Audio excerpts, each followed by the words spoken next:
আমি real hero. Real hero. আমি real ভাবে হচ্ছে যা কাজ করি তাই হচ্ছে ভিডিও হয়।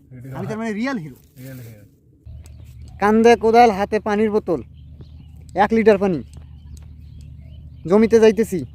আজকে টার্গেট হইল 10 কাঠা জমি, অর্থাৎ 25 শতক জমির কোল চাপ তোলা, আইল ছাউ কাটা আর গোবর সার পালা করে রাখছি, পুরা জমিতে সমানভাবে ছিটাবো। আজকের টার্গেট আমার এইটা। সেই একটা আগ্রহ। হ্যাঁ, দেখি আমি আজকে পারি কিনা, এইরকম একটা আগ্রহ জমিয়ে গেছে ভাই। এই যে পিছনে জমিতে ধান বান দিতেছে। সকালের আজকের আবহাওয়াটা একটা পারফেক্ট আবহাওয়া কাজের জন্য। দেখি কতটুকু পারি। হ্যাঁ, শেষ পর্যন্ত দেখেন। এই যে এই জমিটাতে হচ্ছে কাজ করবো আজকে 10 কাঠা। এইটাতে হইতেছে আপনার কোলচাপ তুলবো, আইলছো কাটবো আর গোবর সারগুলো যে পালা করে রাখা আছে পুরা জমিতে সমানভাবে ছিটাবো। হ্যাঁ,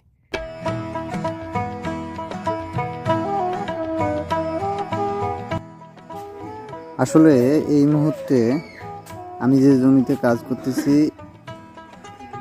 এর কারণ হইতেছে জমিতে আলু লাগাইতে হবে। আলু লাগানোর ভরা মৌসুম আসে গেছে। আমাদের এই অঞ্চলের কৃষকরা এইরকম সময় মূলত কম বেশি সবাই হইতেছে আলু লাগানোর কাজেই ব্যস্ত।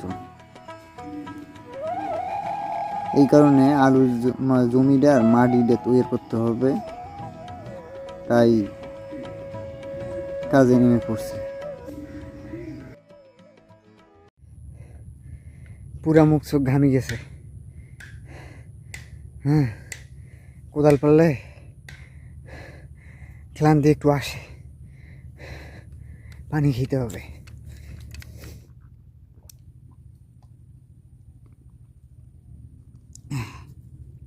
পানির খুব পিয়াসা পাইছিল ভাই, কি বলবো। 1-1.5 ঘন্টা অনবরত কোদাল পারলাম। পাতারের সঙ্গী আসলে পানিটাই হইতেছে আসল সঙ্গী।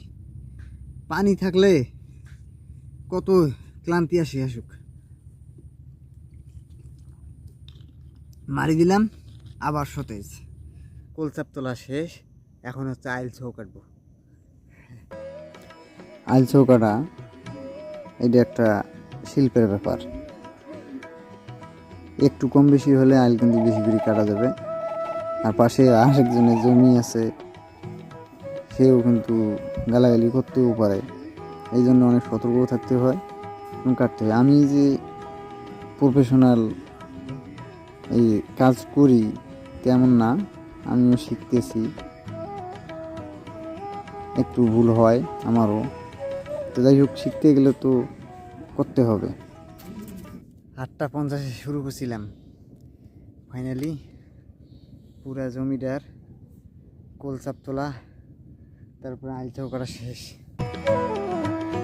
কামের ফাঁকে বিড়ি, সেই জমি যায়। সেই জমিতে জৈব সার প্রয়োগ জমির জন্য খুবই উপকারী, কারণ জমিতে জৈব সার হচ্ছে মাটির প্রাণ হিসেবে এটা কাজে দেয়। আর একটা জমিতে জৈব উপাদান কমপক্ষে 5% থাকা দরকার। আর আলুর জমি তৈরি করতে জৈব সারের ভূমিকা অপরিসীম। আমি অবশ্য এই 25 শতক জমির মধ্যে 3 টলি হচ্ছে গোবর সার দিলাম। এতেই ভালোভাবে আর কি জৈব সারের চাহিদাটা পূরণ হবে আশা করতেছি।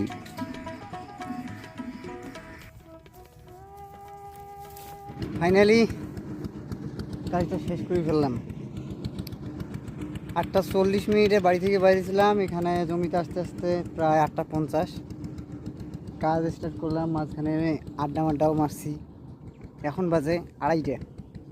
এর মধ্যে 10 কাঠা মাটি, আইল ছাউ কাটা, হ্যাঁ, এবং গোবর সার জমিতে ছিটানো শেষ। আসলে কাজ খুব কঠিন না, কিন্তু ধৈর্যের বিষয় আছে। আমি একটানা 6 ঘন্টা করলাম, তো এই কারণে শেষ হয়ে গেছে।